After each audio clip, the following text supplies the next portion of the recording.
Hey everyone, it's Matt C. And I was kind of excited about making a video today. I'm kind of getting used to making these things, and it was funny. I didn't know what to make it on, but I was excited about making it, and then I realized I finished the Indiegogo campaign page. I so that's kind of news. That's notable news. I finally I kind of futzed around with the for those of y'all. I think a few of y'all have noticed I've been kind of playing around with videos, how to actually tackle like a video. And one of the problems with the videos is that they get very little views. But the people that do click them, that do think the videos are important, who don't just immediately scroll through the gallery, or click through the gallery or scroll down the page and make decisions entirely based off the stuff that they see immediately, which I completely understand. I think um, you know 9 out of 10 purchases, well, I don't know, maybe 10 out of 10 purchases really ultimately come down to the images that you see for a comic. But those few people who do click on the video themselves, they got to be happy that they did so. So what do you give someone who, uh, you know, what do you give the few people who are clicking it uh, without, without putting crucial content in there that you need 100% of the people to see? How do you put all the crucial stuff in the static images and all that sort of stuff that everyone's going to see, and how do you put the non-essential uh, quality stuff in the video? So I just kind of made like a flashy, I used a template, um, like something that kind of emotionally sells the comic, that I think has the right feel and vibe of what KYRIE is all about. And so that's going to be the trailer, is kind of what I'm calling it. And then I'm still keeping the explanatory video because people like, my dad and other people who I've heard in the past, like even after a campaign's over, they're still wondering about the fundamentals of what a campaign is and how it works. I don't want to leave them behind. I want everyone to get all the information that they need on how these things work. So I've got the like educational video that's still going to be up. It's going to be like the second video in the docket across the top. And the first video's like, just the, KYRIE's cool kind of video. And they're both fun. They're both worth watching. But knowing that few people click, we're going to click either of them. I put the most important stuff, down the middle. Yeah, so that's KYRIE news. And I was kind of thinking about, beyond that, seeing Vertigo is rumored, but it sounds like, it looks like it's more than rumor. Vertigo is going to be shutting down under DC, and we've already had the Oni Press merger with that with Lions Forge, and that looking, it's less of a, it's not like a merger like, hey, we're gonna get twice as big kind of thing. It's a we're gonna we're gonna drastically reduce costs in half, um, cut most our employees by a wide margin, and let a lot of people go, and a lot of fingers are being pointed. There's a lot of accusations of how everyone needs how all these freelancers need unions. There's a lot, and as Twitter goes and the insanity of culture today goes, I think the loudest voices are usually the least informed and the least cautious or optimistic or thoughtful or nuanced, balanced. There's a lot of adjectives that could not be attributed to the loudest voices nowadays. And I Here's the problem with comics. Do you remember those what were they called? I almost called them a vuvuzela. Remember vuvuzelas? Remember South African World Cup? Uh, no, the hurdy-gurdy. why why am I saying hurdy? That's even worse. Let's say banjos. Everyone knows what a banjo is, right? Comics artists are banjo players, basically. They're playing an instrument that used to be very popular. Their songs got popular, not just the instrument themselves and the sounds, but the tunes. What's that one? Something about Rocky Mountain Heights. I used to kind of know. I used to sort of know bluegrass. So I was trying to learn to play mandolin for a little while. Um, and if this comics thing doesn't work out, I'm going to go back to mandolin. Shows how my priorities go. So it's kind of like playing bluegrass music. There's some famous, some shooting stars in the industry. There's some people who have transcended. Why didn't I bring up let's just talk about bluegrass. It's kind of a regional thing, and it got popular in a couple other places, and then it's kind of evolved into several kind of competing kind of folk movements over the decades. For those of you who have lost the plot, I'm feeling like I'm losing the plot. I'm talking about comics, but through bluegrass as the metaphor, because but I guess it's kind of like a founder's fallacy, I guess. Is that a thing? We're making it a thing. Bluegrass starts in America, at least the way it's popularly understood. The popular, the folk memory of bluegrass starts in America as a thing, and so it's always been a little bit more conservative here, I guess. And by conservative, I just mean it's conserving, like a cultural identity that is intentionally trying to point back to some kind of multi-generational kind of the kind of the pure original vision of what bluegrass is. And then you from there you've got all these you've got country, and you've got these derivations of folk, and hipster stuff that's global, and all these kind of people are playing banjos all over the world now. And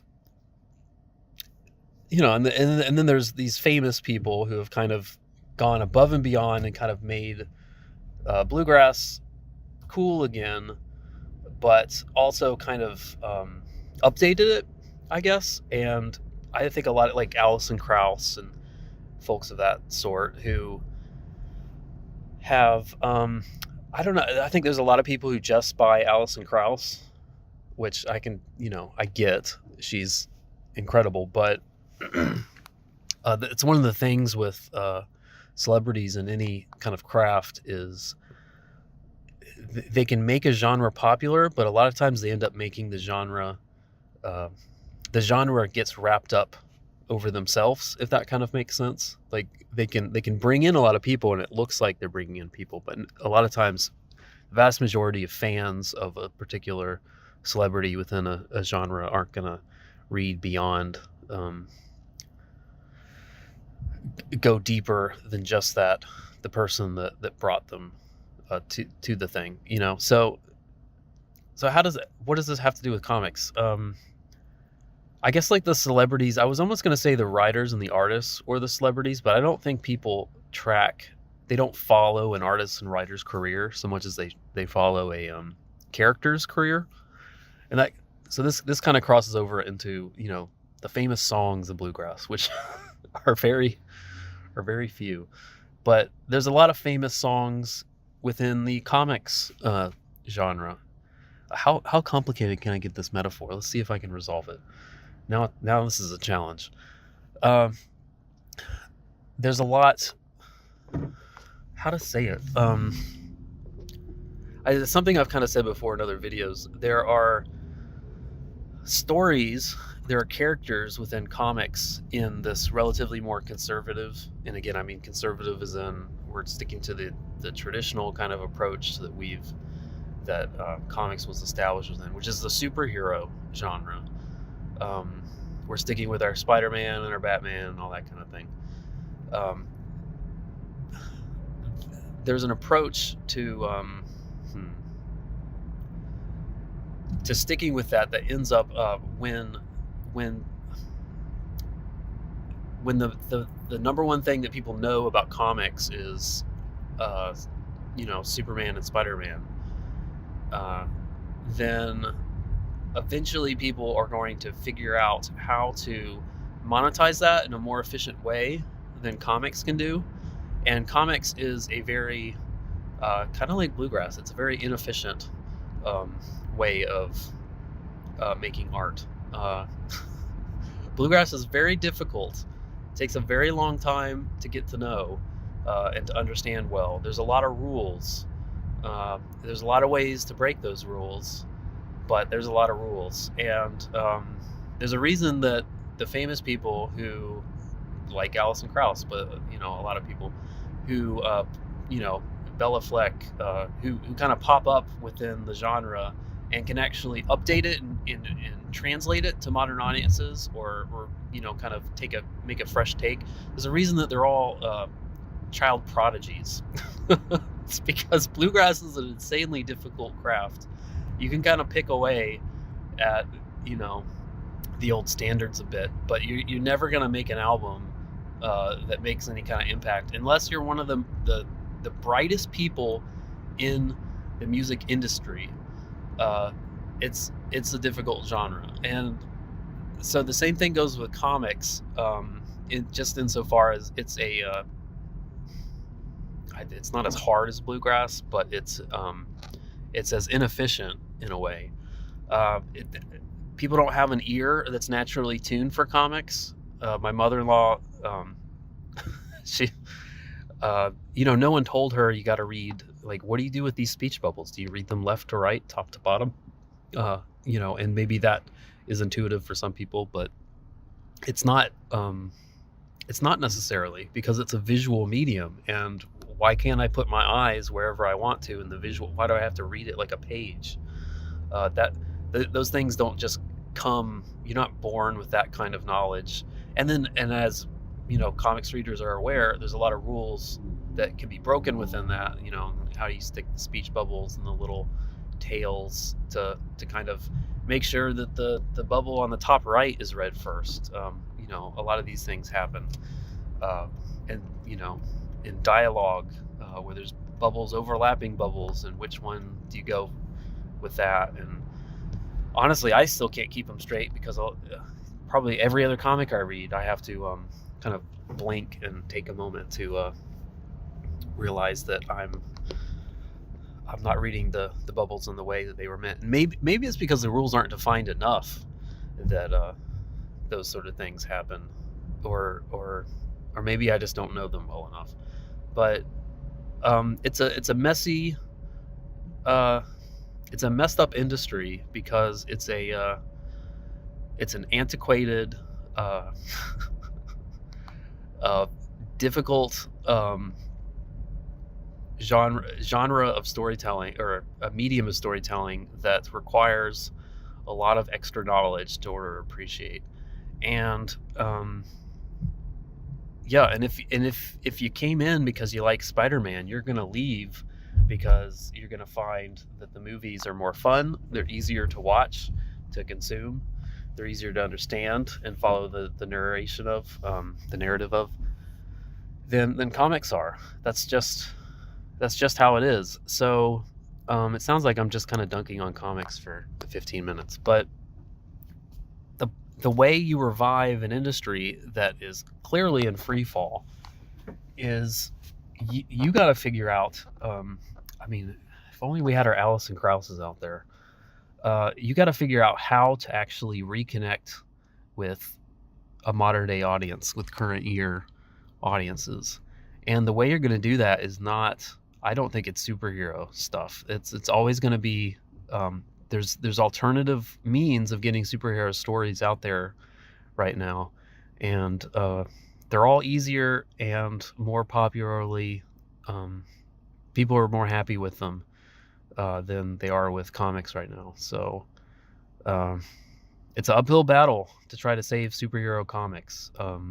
Maybe it can be done. I'm a little pessimistic because I was never into superhero comics to begin with. That's kind of two challenges in one, and I'd rather just deal with reading comics is hard enough. Trying to keep up with the Marvel universe is more than I care to invest in. So, what kind of stories do you like reading? What kind of stories do you not see in TV and movies right now? Those are the sort of stories that comics can and honestly always have been tackling pretty well. They're always going to be doing it a bit more under the radar because it's a weird, kind of culturally outsiders kind of market for the sort of reasons that we described above. But there's a lot of stories out there that can and do satisfy. But if you're enjoying comics, if you feel like there's something in the medium itself that's satisfying, it's kind of like a novel, but it's not. It's kind of like a movie, but it's not. It's kind of a third way to telling a visual narrative. If you're digging that, digging, and maybe you like mystery stuff. You watch a lot of, PBS, BBC masterpiece type things. I mean, there's a treasure trove of mystery genre comics out there. A lot of whodunits, a lot of them in England. Maybe that's not a coincidence with the BBC thing, but there's a lot of stuff out there, and that's what I'm trying to do with KYRIE. I like adventure stories. I like adventure cinema, adventure books. So I like adventure comics, and so that's like a trans medium kind of genre for me. So that's what I'm investing in imbibing into KYRIE. The best of adventure novels that I've read, the best of adventure nonfiction, the best of adventure film, throwing that all into one comic, and that kind of, honestly, and as a creator, I think that kind of makes comics better when you're taking from other mediums and other genres and you're trying to invest that into your one particular medium and genre. That's kind of a big deal. I know I only mentioned one genre, but I'll make there's more genres in KYRIE, and I'll get to that at a later time. But yeah, you want to save comics, it's gonna take